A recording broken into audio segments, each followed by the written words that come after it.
सबों को जय मसीह की परमेश्वर का धन्यवाद हो। हम उसके चरणों में बैठे वचन की गहराई में कुछ सीखने चाहते हैं।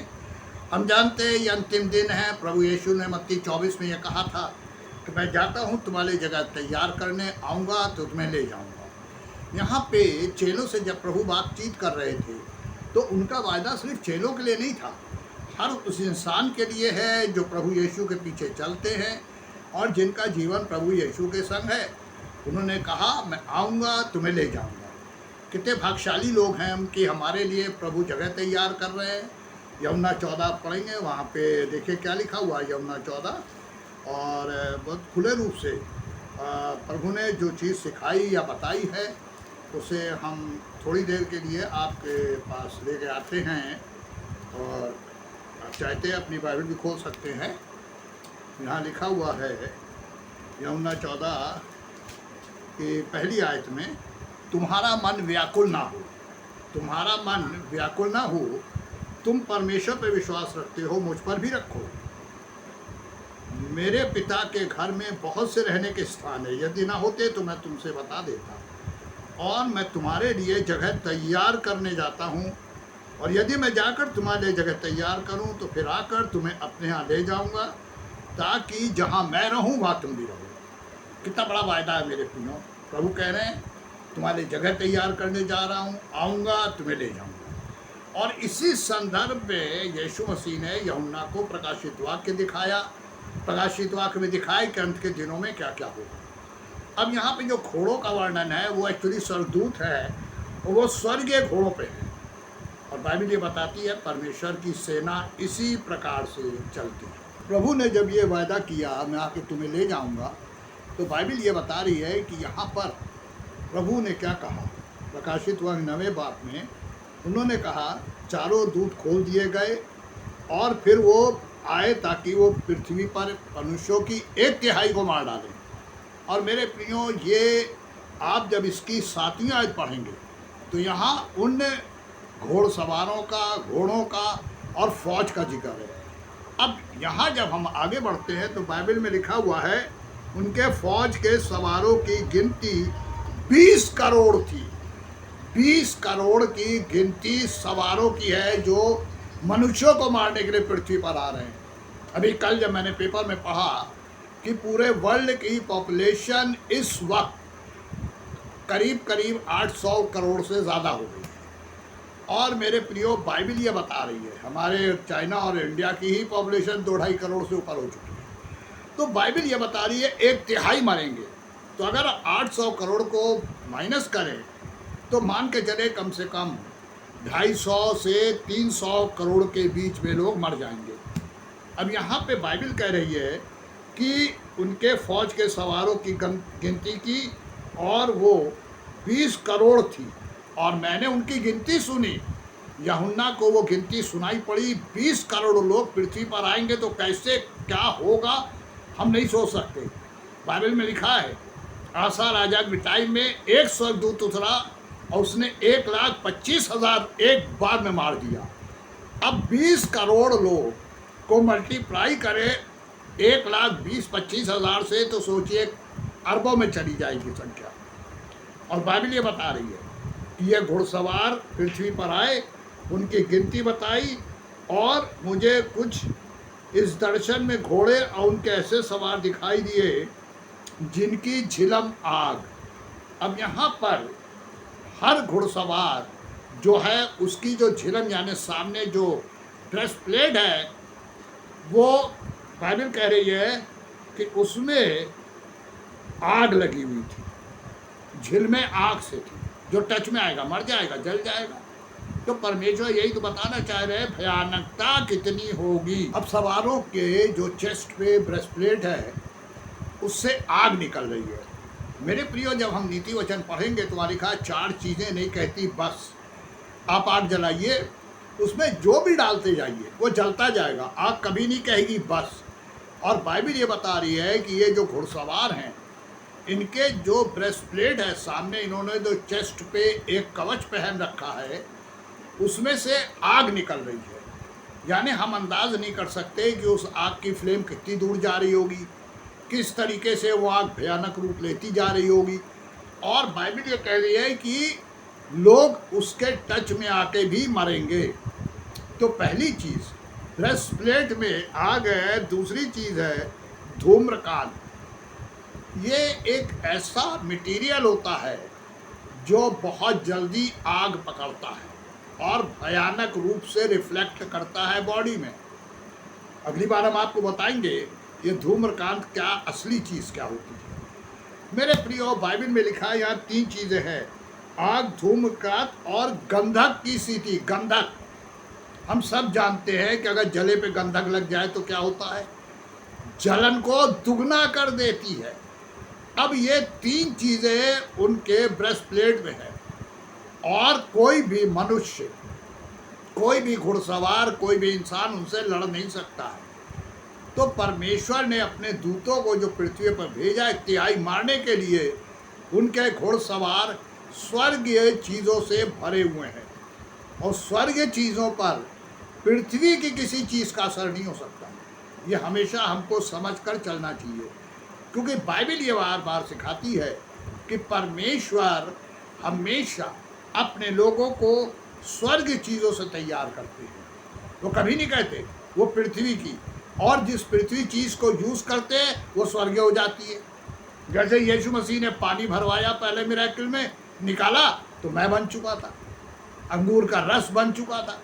तो वैसे ही परमेश्वर मनुष्य के अंदर इस तरह की चीज़ें डाल के डेवलप करके उन्हें स्वर्गीय बना देते हैं। अब ये स्वर्ग के घोड़े हैं। अभी तक हमने इन चीज़ों के ऊपर गौर किया जो सवार बैठे थे घोड़े पे। अब हम चलते हैं घोड़ों को देखने। मेरे प्रियो, ये भयंकरता जो परमेश्वर ने पृथ्वी पर भेजी है, ये इतनी भयानक है कि परमेश्वर नहीं चाहते कोई उसमें मरे, नाश हो। परमेश्वर की इच्छा ये सब बचाए जाए, लेकिन मनुष्य पश्चाताप ही नहीं करेगा तो क्या होगा। अब यहाँ लिखा है घोड़ों के सिर सिंहों के समान थे, घोड़ों के सिर शेर के मुंह की तरह थे।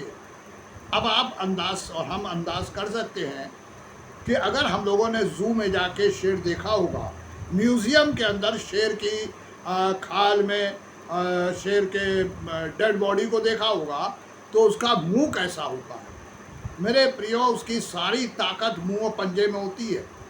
और परमेश्वर का वचन ये बता रहा है कि ये जो घुड़सवार है, इनके फेस भी इतने भयानक। अभी ड्रेस था, अब ड्रेस के बाद जब फेस पे आए तो बाइबल के हिसाब से इनका फेस बहुत भयानक है, शेरों की तरह।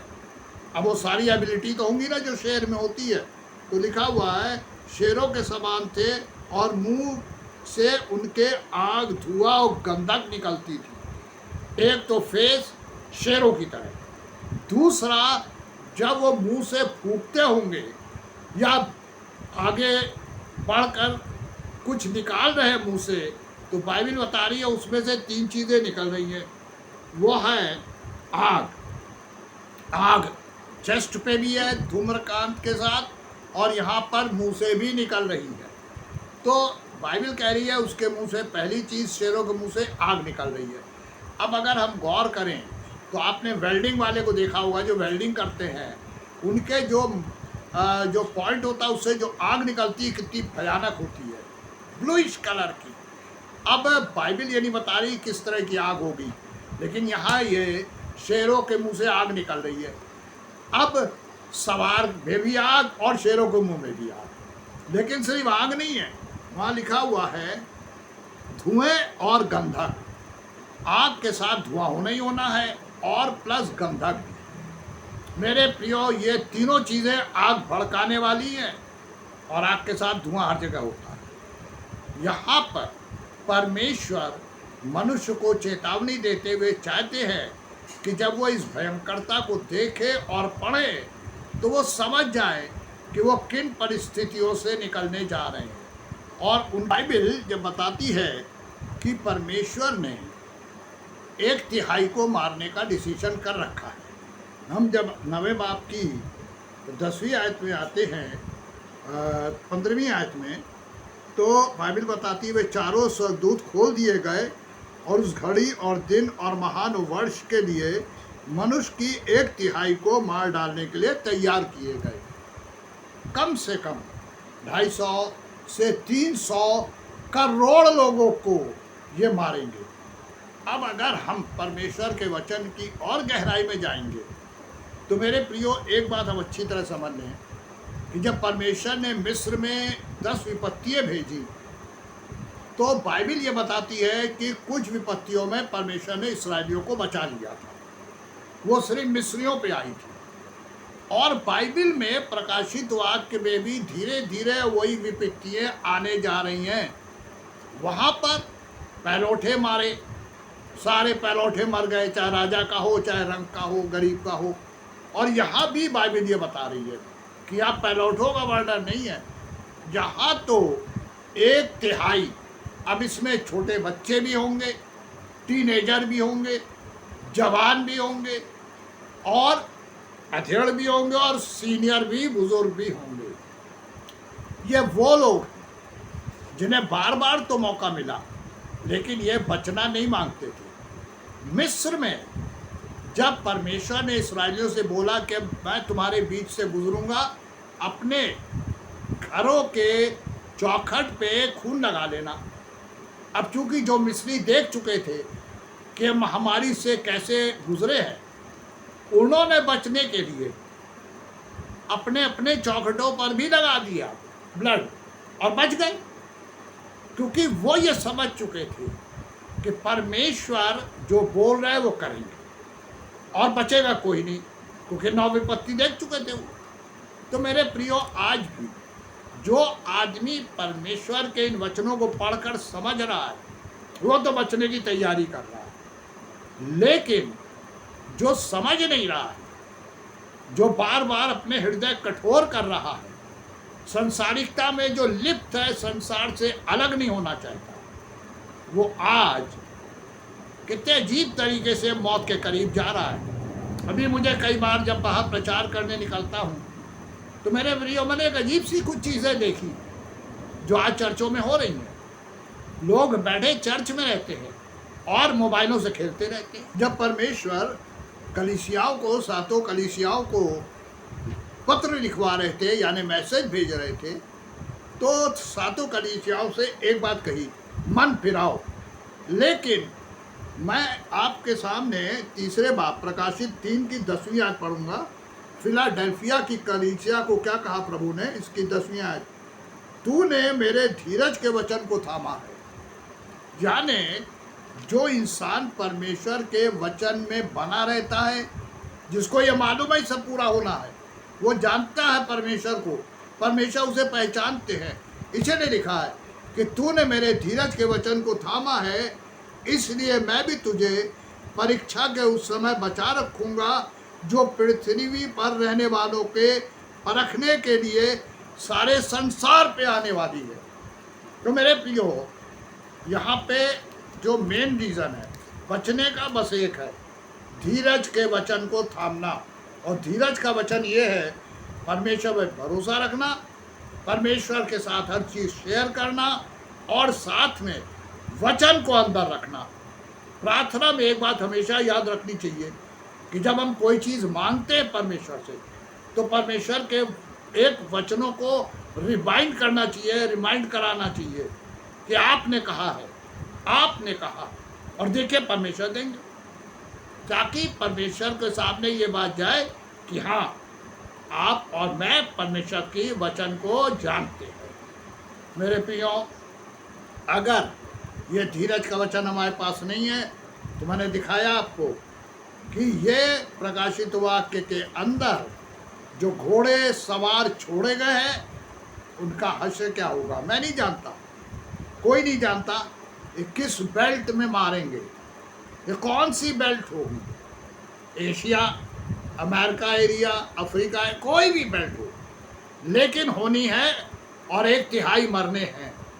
तो उससे पहले क्यों ना हम तैयारी कर लें और परमेश्वर के चरणों में हमेशा अपने को रखकर परमेश्वर के सामने ईमानदारी से जीने के लिए चलें।